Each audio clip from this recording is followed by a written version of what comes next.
A teacher friend of mine from a Manchester high school packed up and left Jamaica with her family early last week, a few days before staff meeting, which she had expected to attend. That left the principal scratching her head. There are two others like that I know, and there are many more from across the country, to be sure, and they are not wicked people. Good day. Before I take on teacher migration in this, the 87th episode of the Frankly Speaking Jamaica podcast, Desmond Richards takes on a current issue too, elections. Winnie Anderson Brown has her mind on crime. Here's a reminder for you to share and subscribe to this Frankly Speaking Jamaica podcast. And please make your comments on the channel. Here now is Desmond Richards. Well, the Prime Minister has told us that his mind is not an election. No. I wonder who's the Prime Minister trying to fool with that one. The politicians and the Prime Minister, election is the tool used by political parties in Jamaica to maintain power. And therefore, election is always on the minds of the political leaders. Now, what we know that traditionally in Jamaica, the incumbent political parties has never waited until the full expiration of its 5-year term to call elections. And I don't think that this Prime Minister is going to break that tradition. So he has told us that next year will be local government elections. That will be in February. And therefore, one of the things that we are looking at is the possibility of next year being also a general election year. Now, both parties are in electioneering mood. They are working. And therefore, the Prime Minister's argument about election not on his mind is an indication that we should focus on election. We should look at what is being done as electioneers. We should look out at what the government is doing, what the opposition is doing. And the other thing that we must work towards, well, this Prime Minister made this promise and he has not fulfilled it, that we must have a fixed election date. It's time for us to stop guessing when is election. The people of Jamaica must know when is election, that the date is fixed, and we know that that date is election date.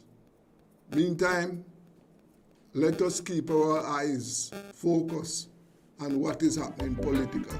That's Desmond Richards, journalist and founder of Rebel Radio Jamaica on the internet. If we believe the new president of the Jamaica Teachers Association, Leighton Johnson, and his predecessor, Sonia Harrison, the submission of fresh letters of resignation for teachers migrating is not over yet. If we believe Raymond Treasure, principal of one of the country's best high schools, Yorkcastle High, the incidence of teachers departing the classrooms is worse than he has seen it for 30 years. No one knows how many teachers have already really gone, and no one will know for a few days yet how many teachers, how many vacancies will be left unfilled after this round of migration. Frankly speaking, there really is nothing to be gained by anyone by pointing fingers over who is to blame for teachers who have left the classroom to go overseas, or for that matter, for teachers who are just changing their occupation. Frankly speaking, it counts in the classroom where others are going to be demoralized by the departure of their colleagues and added responsibilities they must take on.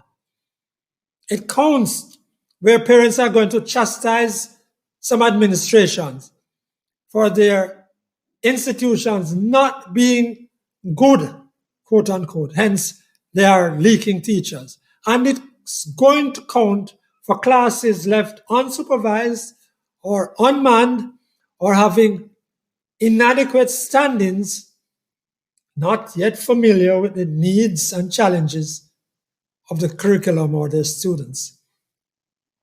Teacher migration matters. Frankly speaking, it's a big thing. And as I made the appeal in an earlier podcast, it's full time we do something about it.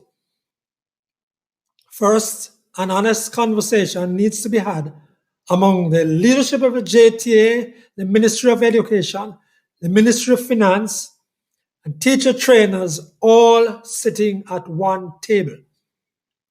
There are options. Frankly speaking, we can take on the Sisyphean task of trying to stop it. Sisyphean because there's a great demand for Jamaican teachers, trained partly at the public expense. The largest teachers union in the US has just said that their schools are short of 50,000 teachers. The Jamaican state can help to provide a better compensation package for teachers. And that's not just dollars. The PNP's Damien Crawford has allowed his mind to go in that direction of other things beside raw dollars. But to be specific, I have long put on the table land which the government of Jamaica owns, land that has value to everybody. It's available if they can bring their mind to it. Then there is this option that can be pursued jointly with a better compensation package. What about making an assessment of the teacher demands here in Jamaica and abroad for the next, say, 10 years? What about having talks with the USA and the US teachers' unions and political representatives and have Jamaica train teachers for exports, deliberately train them to be sent away? Having had agreements or at least understandings, we could do more rapid training. Go back even to the internship program and have faster outturn of teachers without whittling down the high standards. Of course, you would not be able to get experience once coming out, but some things take time.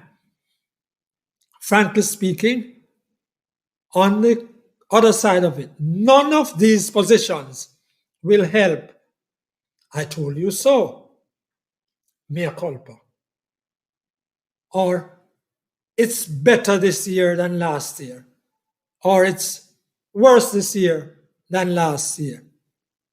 All of those positions, singly or in concert, just takes us full circle to this same sinking position next year this time. It's time. It's overdue for an honest conversation about teacher migration, and beyond that, a conversation about the people on whom rests so much of the need, the great national need for better performance in our schools.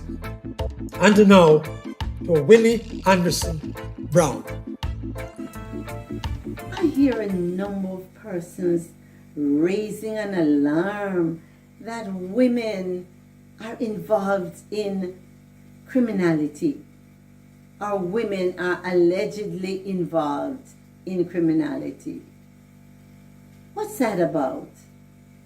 Every crime that is committed in Jamaica involves a woman. Everyone.